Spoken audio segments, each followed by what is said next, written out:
Hey guys, it's Imani. And it's Flex Alexander. And welcome to the Daddy Daughter Dance Podcast. That's right, where we discuss everything father, daughter, and life, pretty much. Pretty much, yeah. We discuss everything, but it's good to discuss it with your daughter. Yes. Hope you guys have been great, and we're so excited to be back for this season 2. Thank you for rocking with us, for all the subscribers and those who have been liking and sharing. Keep going, please. Keep sharing the podcast. Keep sharing so we can keep building this. We want to continue to get bigger and better. This is something, again, we just decided we wanted to do together and build, and we felt that there was a place for it out there. And yeah, keep sharing, keep subscribing. Yeah. What's up? Let's shout it. Okay, so this topic is going to be basically Black representation, like in TV, film, media, just the whole thing. What about it? What about Black representation?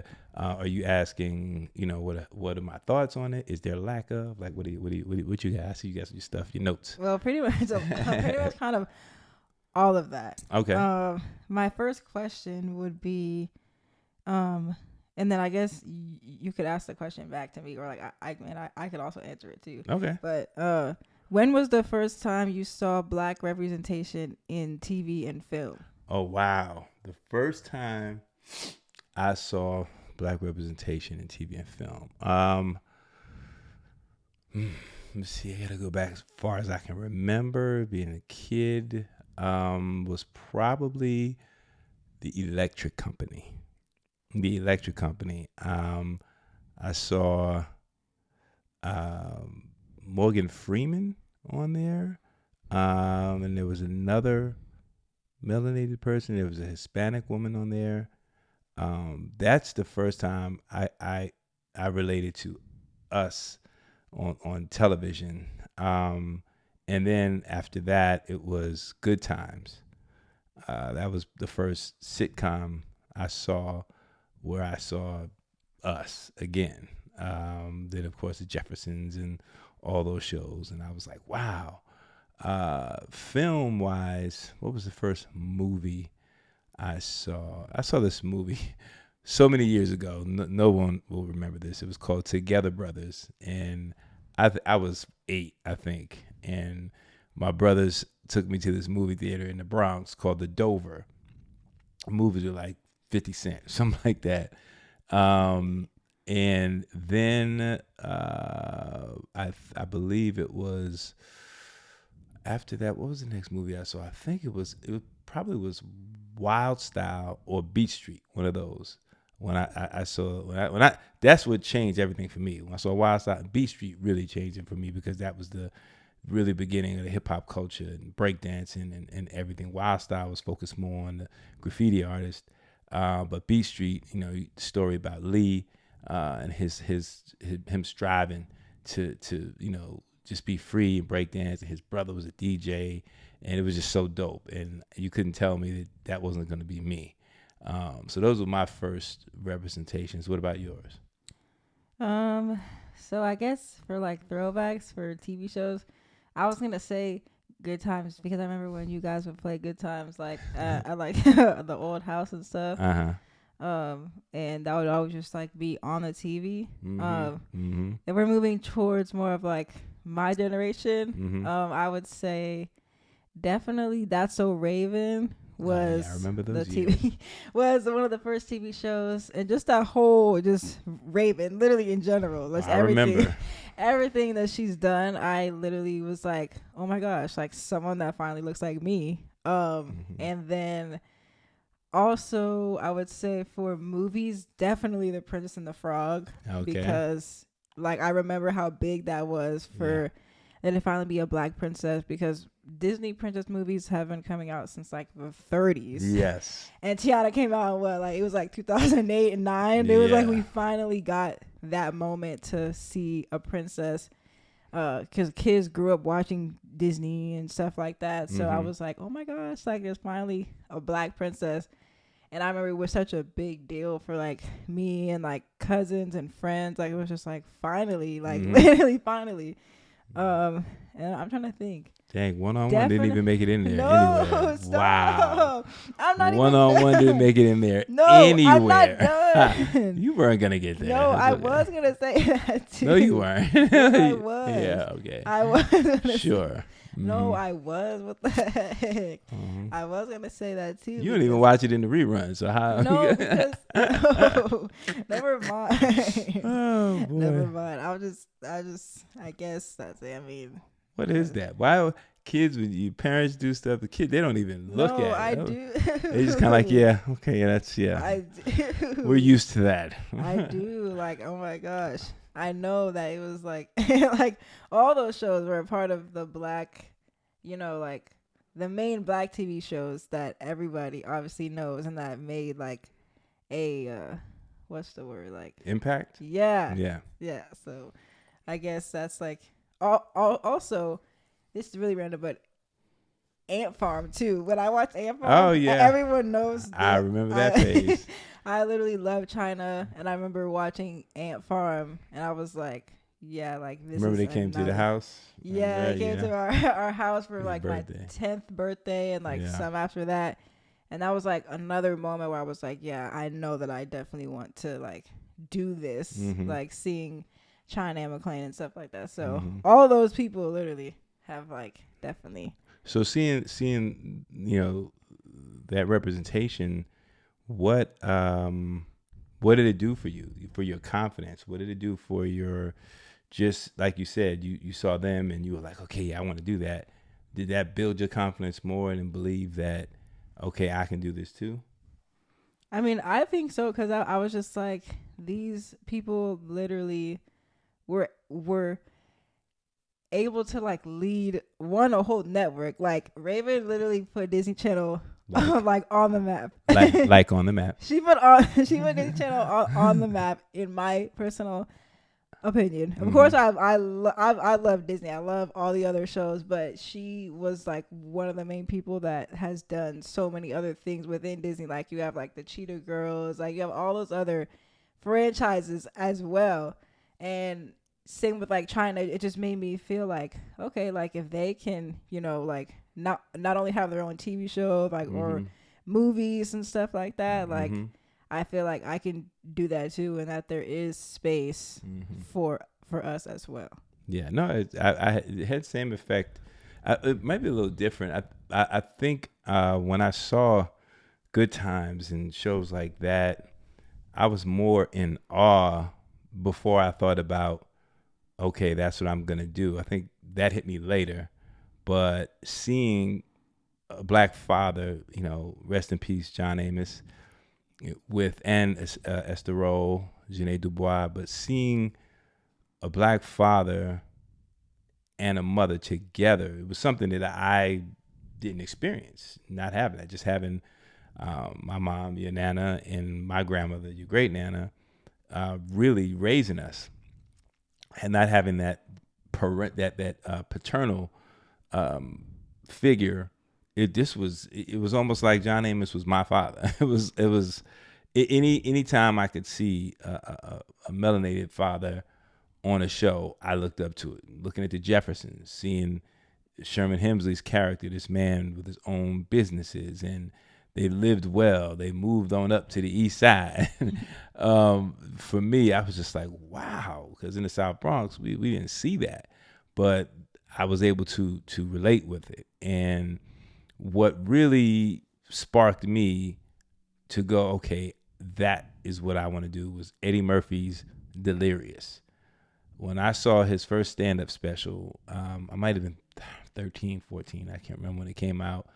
I might have been 84 when it came out. I can't remember. But when I saw that and saw this dude doing all those voices and I was like, wow, I was like, that's what I'm going to do right there. And I'm sure I've talked about it before, but the impact that it had, and it was a representation of us, like, yo, he's on the stage. Because all I had seen before that were white comics, which a lot of, funny, and I really liked, but he was young, he was brash, he had the red leather suit, and he didn't care. And a lot of the things he said then he can't say today, but it blew me away. And I think that was seeing Delirious was the thing that sparked me saying, okay, this is the lane I want to be in, right here. Just like you seeing China McClain and Raven, those people, it was the same thing. And I think it just planted a seed in me that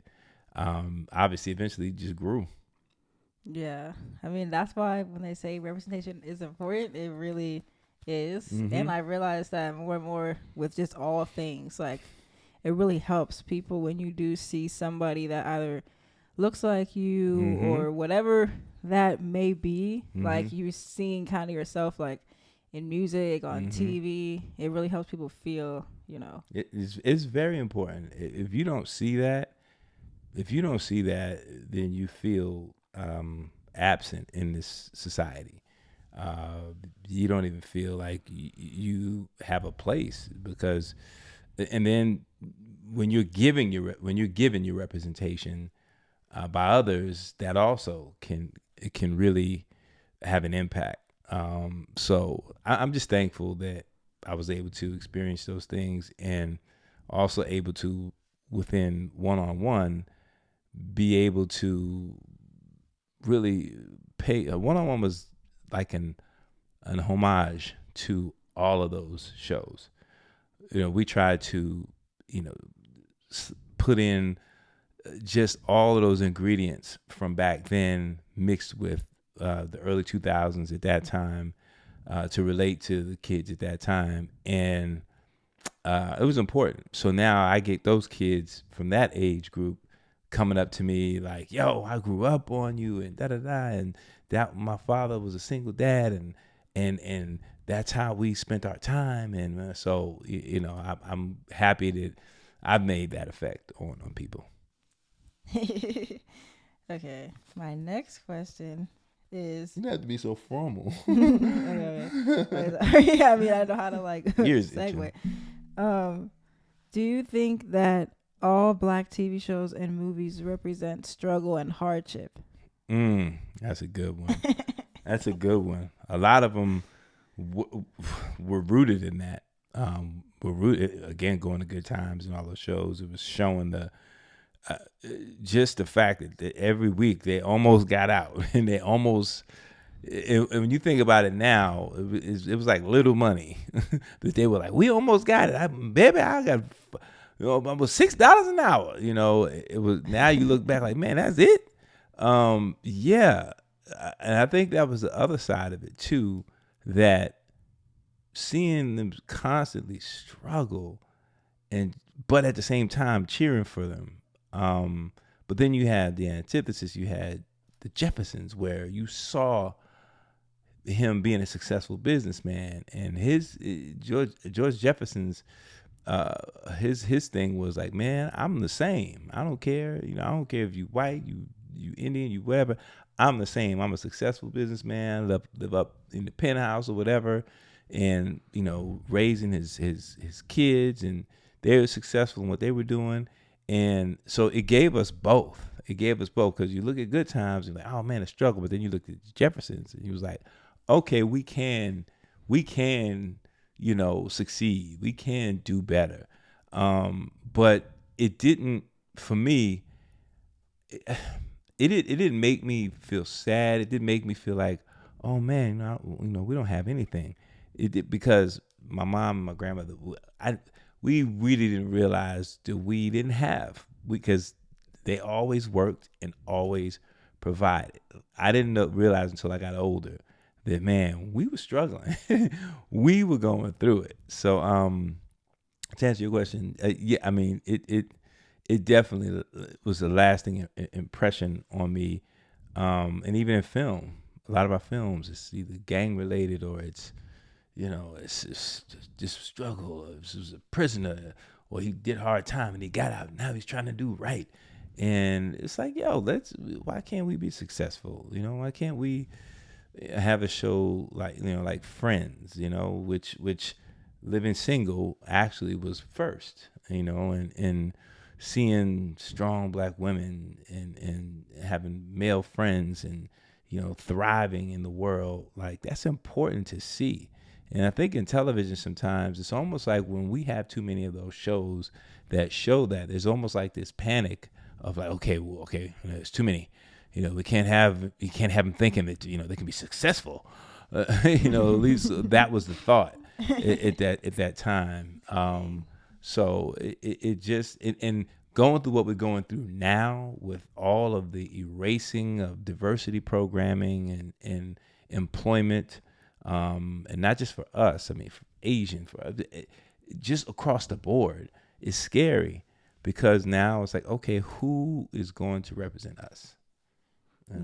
What about you? Like, what effect did that have on you when you saw this? Did you feel, because of course you grew up different, so yeah. So I mean, it's like a different, I guess, like point of view, because I watched like certain movies. You watch certain movies? No, I've seen certain movies. No, like not like. You don't know what I'm trying to trying say. to get her from saying like all the time. That's that new thing. So. Yeah. When I've seen movies such as, I'm gonna say like, it's beautiful. Like The Help, and movies like that. And the slave movies. Yeah, basically like the slave movies. It's like I understand that we have to be shown certain movies, and even in school they would show certain movies like that. Like we watched Selma. Also in school, like I saw it outside of that, but like also in school, and like we had to. I get that it was for educating, but it was crazy to like see and then be in like the class with all the other like non-black people, just them all watching like a slave movie all together is really kind of an awkward experience. But it's just like it shows, I guess, what we like went through. What we went through.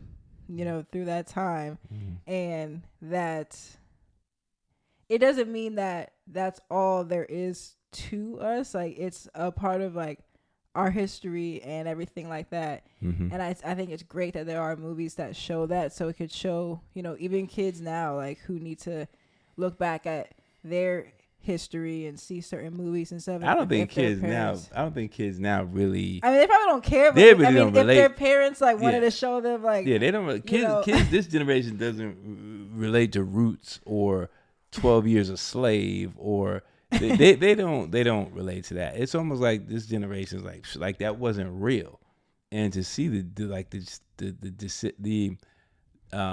desensitized and the disrespect of just like, yeah, whatever, that was then. I'm getting this money now. It's the attitude and energy is so, because my generation, we were made to, and we were taught to understand that, not to dwell in it, but to understand it, and then to do better and be in a position to put our family in a better position, and to know that we have these ancestors who went through that, who died, who were massacred, who were all those things. But I know my grandmother and my mother, they just taught me like, hey, you got to push to do better. It's up to you. Every generation, it's like it's up to you, your generation, to change that. So then, now I have kids. Now we teach you, but I think your generation is like the last generation that we're like the understands that, because the next generation probably like they're not Z. What is it? They Gen Z? No, we're Gen Z. They're Gen Alpha. Oh, Gen Alpha. Yeah, that Alpha is. I'm scared of them. Whew. Because they. Yeah, I mean.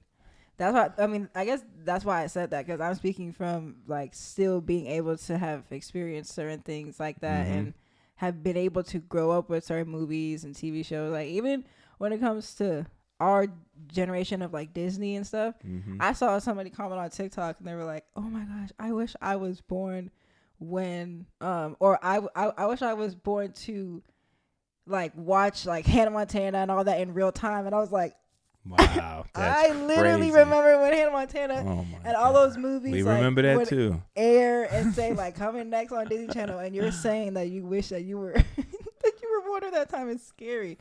But there's new, like it's gonna continue a cycle. There's new shows and movies that parents like from Gen Z, when we have kids, will show our kids that are from this time, if that makes sense. So yeah, it's definitely just like a ripple effect, I guess. For and then you sometimes, and I know, and maybe the generation thinks like, hey, we don't need a reminder of that, and I could see that too. We don't need a reminder of that. We're not there anymore, and when you think about it, we're really just a few years. What was it, the 60s, something like that? But 60s, 70s, 80s, 90s, 2000s, since when they were 50, 60, some odd years outside of segregation, Jim Crow. Like, just to think that is crazy, and that we're still fighting now. It's crazy. That's why representation in the media, in television, and film, and literature, and all those things is so important.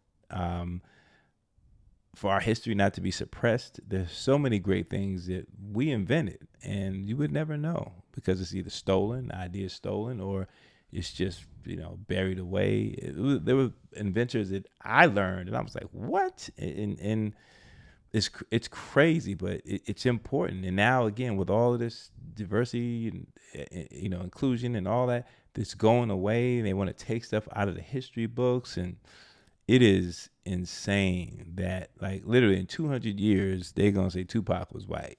I'm telling you, what I'm saying?